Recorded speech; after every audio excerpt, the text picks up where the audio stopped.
One of the earliest, and some say the first, science fiction films in movie history is the French film A Trip to the Moon. Released in 1902, the film was written, directed, edited, and produced by French illusionist Georges Méliès, who also starred in the picture. Widely celebrated in its day for its production values and special effects, the production staff included just two camera operators, a costume designer, and an art director.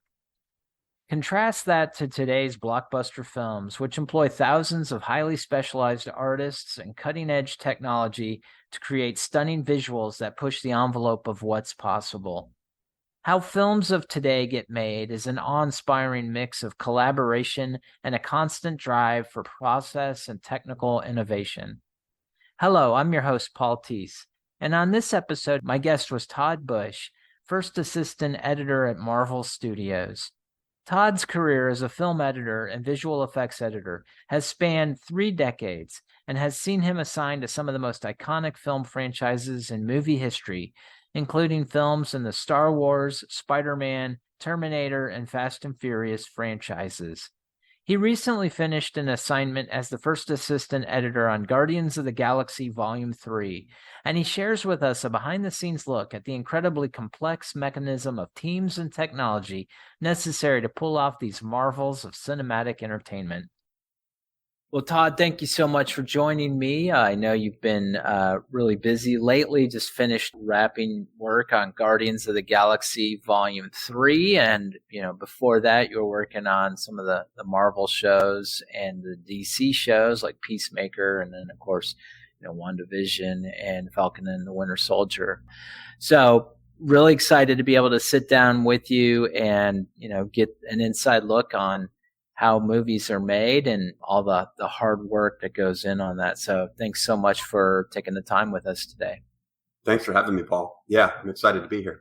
Well, so let's kind of dive in. Can you tell us a little bit about the work you do at Marvel Studios? You're an assistant film editor, and give us an inside look on how movies get made. So my work at Marvel comes through being hired by the union as a local 700 member. The editors actually hire their assistants, and the studio and director, particularly in this case with James Gunn, hires his editors. So it's kind of like, once our guy, mine being editor Fred Raskin, gets hired and has the job, then I follow suit and jump on and start getting things ready for us to go. Usually we start about a week before production. In this case, because Fred Raskin he's been working with James since the first Guardians movie, so for quite some time. And we were finishing Peacemaker. And actually, to be honest, Fred came off of Suicide Squad, which they were editing right through the pandemic. And we jumped on Peacemaker, which James wrote during the post-production on Suicide Squad. And Fred was finishing the mix on Suicide Squad and editing the first couple of episodes of Peacemaker. And it got to be so much so that he was throwing a few scenes to me on the second episode, because James had wanted him to focus on the first episode to lock that one up. So we kind of had a template for what that series was going to be like. So I got to do a little bit of cutting on that second episode of Peacemaker. Then during Peacemaker, of course, we were getting ready, doing screen tests and things for Guardians. So Peacemaker was about a year long. And at the end of that, we were tailing off into Guardians, which started at Marvel. So again, it's like all these things were going on in the background, but for me, I was able to jump from, say, HBO Max over to Marvel Studios. And I had worked there before, so I know the post team and a lot of the people over there, and particularly visual effects, because my previous experience had been on, say, Falcon and the Winter Soldier was previs, leaning towards visual effects, and WandaVision and Spider-Man Homecoming were both in visual effects. So this was a slight change for me, but what was exciting was that I got to be part of the team with working with visual effects. I kind of feel that there's sometimes a bit of it's an interesting mix between visual effects and editorial, because the work that the editors do greatly impacts visual effects. So as the process goes, both turnovers and lock sequences necessary for visual effects to turn over to their vendors is imperative and fundamentally based on the editors locking these sequences. So the better and the closer that these two departments can work, the better for the project. And quite frequently, because both departments have their own deadlines, and the editors are not always looking forward to making a turnover date weeks after a 1.5 year long post-production schedule. In the terms of like Guardians of the Galaxy, the first thing that was shot was the motion capture flashbacks of Rocket. And not to give anything away, but there's a lot of backstory to Rocket in the movie. Right. And the first 2 days of the shoot were actually slated as the test shoot days. We shot the sequences all on a mocap stage for Rocket, and those sequences had to be turned over. So just for context, production started in 2021, November 2021. And those sequences needed to be delivered to Framestore by May, I believe, of 2022. So that was just mainly like about a month after production ended. So those things had to be locked and delivered, and Framestore was going to start working on them before we were anywhere near a first assembly. So it's those kinds of things that impact these departments and sometimes create stress between these two departments. And this project was phenomenal in that we worked very closely with the visual effects department and successfully. And of course it helps because we had a great lead over there. Steph Soretti was the visual effects supervisor, and Susan Pickett was the producer. And they've both done a number of Marvel films. They were very prepared on set and with all their delivery material and the vendors they worked with. So needless to say, we all got along really well, and it was a really nice journey with that whole team. Well, and I've got to imagine that, like, you've have in your career, you've also served as a visual effects editor too. If I'm not mistaken? So I'm assuming that helps inform some of the work that you do as a film editor, and vice versa. You understand those disciplines and how they work together. I know enough about just kind of having seen how some, films have come together and how they're chopped and cut and everything, and film editing. And it really is an art to be able to draw forth the story, from like, I think sometimes like hours and hours of footage, So can you talk to us a little bit about what it's like dealing with the pressure of working on like, a huge Hollywood blockbuster project like this, and, you're getting like all this footage and whatnot, and visual effects footage and things. What's it like to try to pull that all together, knowing there's a lot of money, there's a lot of pressure, there's a lot riding on this? Well, we have a great crew that I got to work with, and I'll start off just naming them. The editors were Fred Raskin and Greg Daria, and they also were two of the three editors on Peacemaker. So we had a good run, and those two have actually worked together for a number of years. Greg assisted Fred years ago, so I've kind of stepped into Greg's shoes now, assisting Fred. Then my co-first assistant was Jeff Steinkamp, and then we also had 2 seconds, which Aaron Lindhorst and Madeline Kushner, and Mary Ma was our apprentice. We also, during production, we had 3 second assistants back in Atlanta that were just handling dailies, which actually was really nice because they were 3 hours ahead. So by the time I got into the cutting room, a majority of that work was already done. And those assistants were Rick Ives, Andrea Nieto, and Jenny Lindemuth.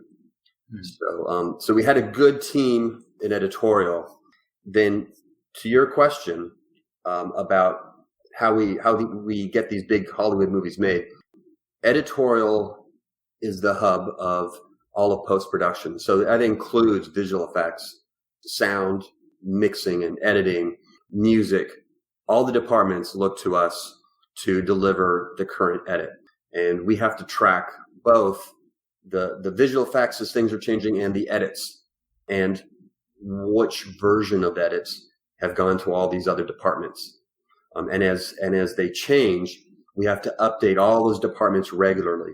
Also, like another thing that was happening, which is a part of sound, is ADR. Frequently, James would be changing a few lines, adding some lines that were necessary for the storytelling of the movie, and those would be added to our database of material that needed to be re-recorded for technical issues. And we also, the actors also do efforts and other kinds of things. So we're constantly collecting which actors need to do which lines, and then scheduling all that. So there's all this that's going on behind the scenes that's in just a constant flux, and not withstanding all of the visual effects, because they're constantly doing daily updates to each shot. And early on, visual effects on their end, it's a little quieter for editorial. The vendors are developing the look, concept art, the 3D models for all of the characters and sets and everything. Mm-hmm. And then as production goes forward, they start implementing that material into shots. So the first cut of the movie, I would say there's three big sections kind of in the flow of how post-production works. We have production when we're receiving all the dailies. Then we have the director's cut, mm-hmm. where the footage is assembled and we, for the first time, see the movie all as one entity, one thing. And then once we have the movie, we screen it, we have audience screenings and really tighten the movie. Because I think our first cut of the movie was maybe 2 hours and 50 minutes.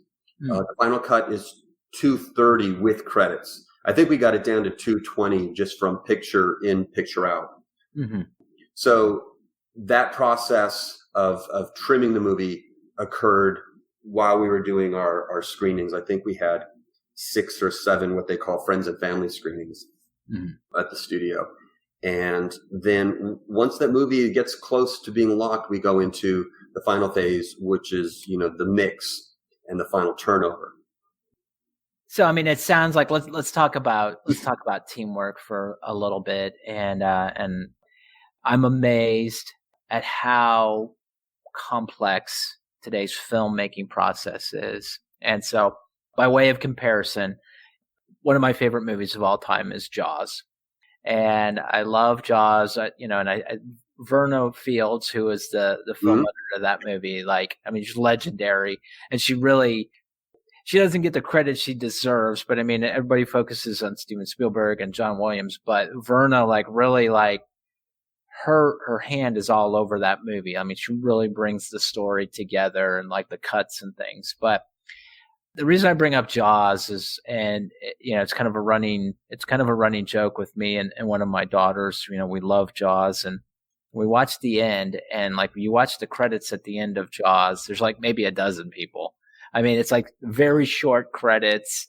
It's amazing, and you contrast that with today's blockbusters, and they literally seem to employ thousands upon thousands of people. It's like a small country, basically. So let's talk a little bit. We'll unpack some of the technical changes that have how you keep up with new technologies and that sort of thing. But let's first talk about teamwork, and you mentioned all the great people that you're working with.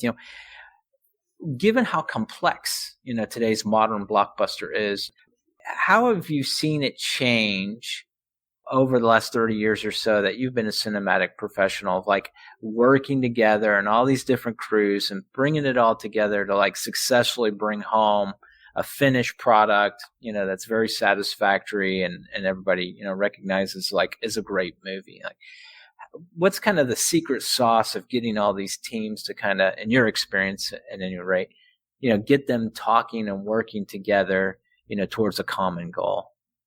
As you just mentioned, I've been working in the business for 30 years. And when I started, it was the early 90s, and we were still editing on film at the time.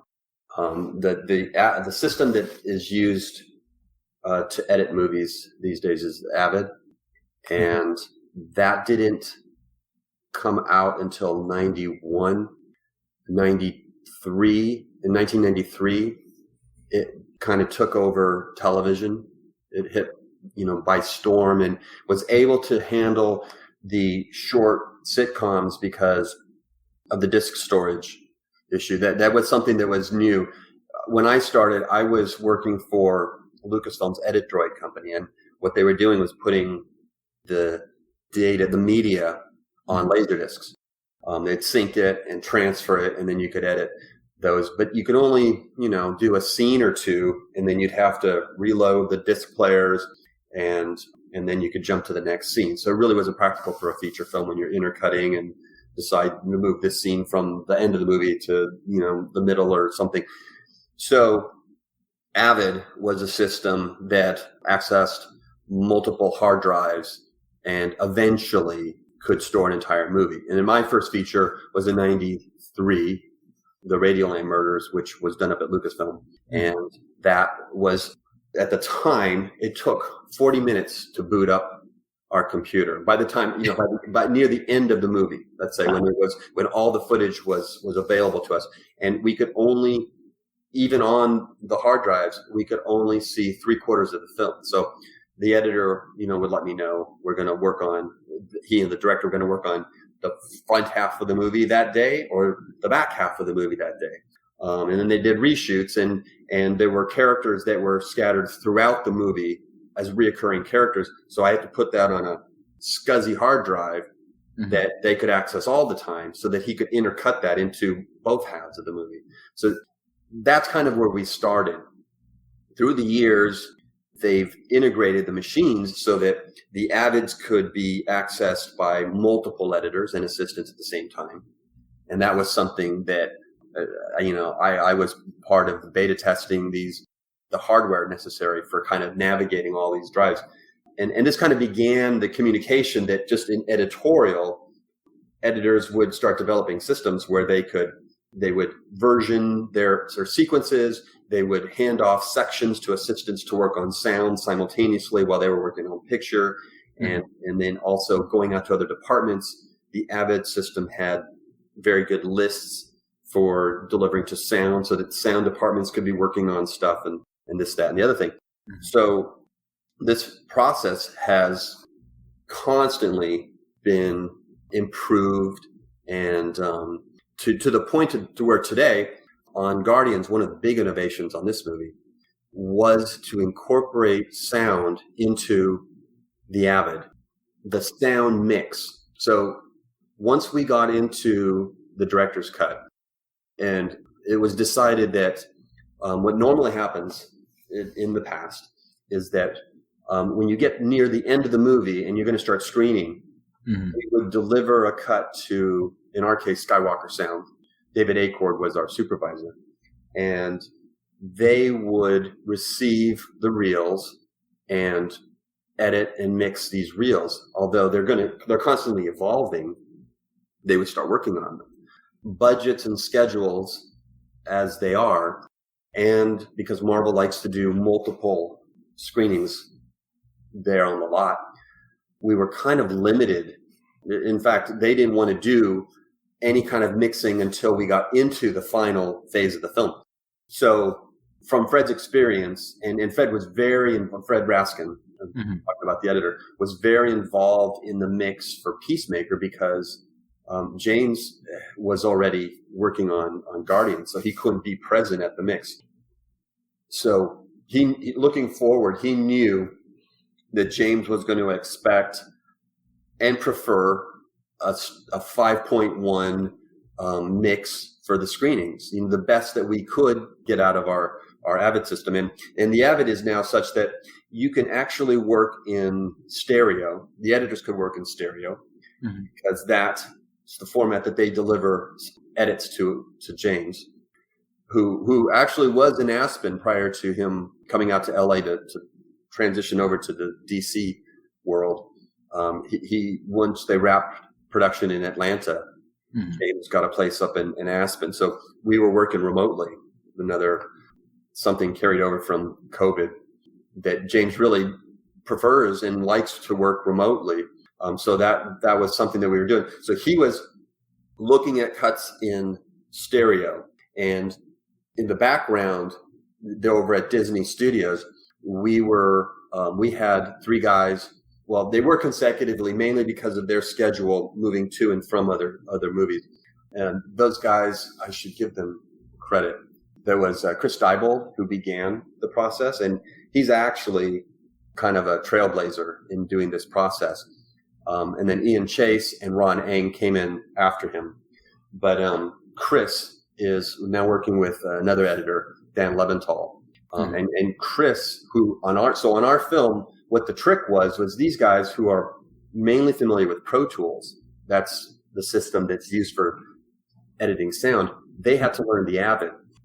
And they were editing and mixing in our reels on the Avid. So they had their own space and their own 5.1 setup. And we could turn over a reel to them, and they would make a pass or a section of a reel, and they would make a pass and mix that in 5.1. And then when we got up to a screening, rather than what the old model is to lock or latch, a reel and turn it over to sound and have them begin working. And as we get, that week prior to a preview or screening, the picture edit might change. And every time it changed, we'd have to send an update to the stage, and the stage would have to conform. And then the director, editor would go to the stage once that reel is mixed and watch the reel. So there becomes this whole other process for them. All of that was being done in the Avid. So the guys, Chris Diebold and doing the sound would mix right there, and Fred would be working in the same reel. So he could kind of get an idea in stereo what the 5.1 was like, at least, where the sound was and the design effects. But then prior to the screening, Fred Raskin and Greg, the other editor, would come in and sit with the sound editors on the Avid and listen to the 5.1 version of that, what they've been hearing at home.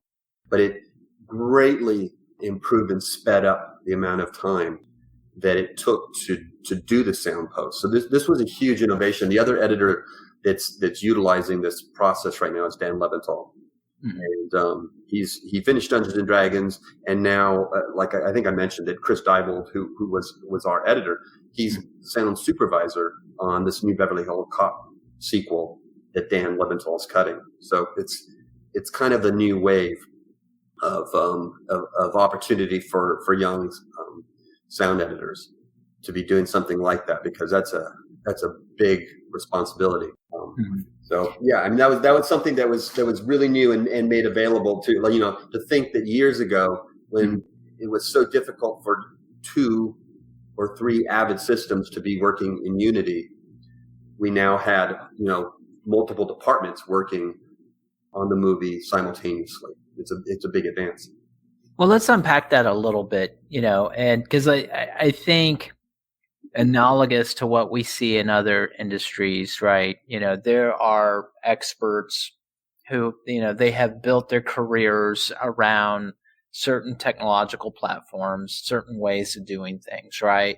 So then when you come in with new technology, even when it's a benefit, it's disruptive, right? Because you have to there's that learning curve, and you have to learn how to not just master the technology, but work it into your workflow, and all of that. And I imagine, in filmmaking in particular, especially the filmmaking that we see today, where every year it's the audience is just, it's never satisfied, right? It's like we need more, over the top effects and things. And it's like, you got to continually wow us. So there's like this pressure, I think, for the technology to just always be pushing forward, which then puts pressure on professionals such as yourself to like keep up with, the new technologies, new ways of doing things, these innovations, like you're saying.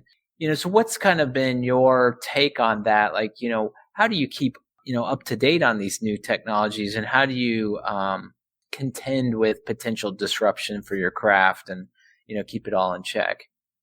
It's been a challenge since the beginning. And when like I said, when I came in, film was in its death throes, and the digital technology was just waiting at the door to come in. And I knew that, and I enjoy making movies, and I knew if I wanted to do that, I needed to learn whatever was the latest, and I feel like early on there were competitors, say for post-production. With EditDroid, there were multiple Laserdisc and videotape editing systems. Then once the Avid came out, there was a Lightworks system. There was a couple of other digitally based systems. And, the truth is that the Avid had a huge financial influx of cash that gave them a head start. Also, it had this certain aspects of the architecture and the list-based system made it a better tool for, as like I said, editing's the kind of the hub of all these different departments. In order to communicate with them, at the time, you needed to turn over lists, and later on it just became edits and time code and this kind of thing. We still do change lists, which are in a digital PDF, digital paper format, but they still kick those out of an Avid for departments like music and sound. All of this made Avid the tool that, if you understood what it took to get a movie made, which is communicating with all these different departments, Avid was the one you needed to jump on.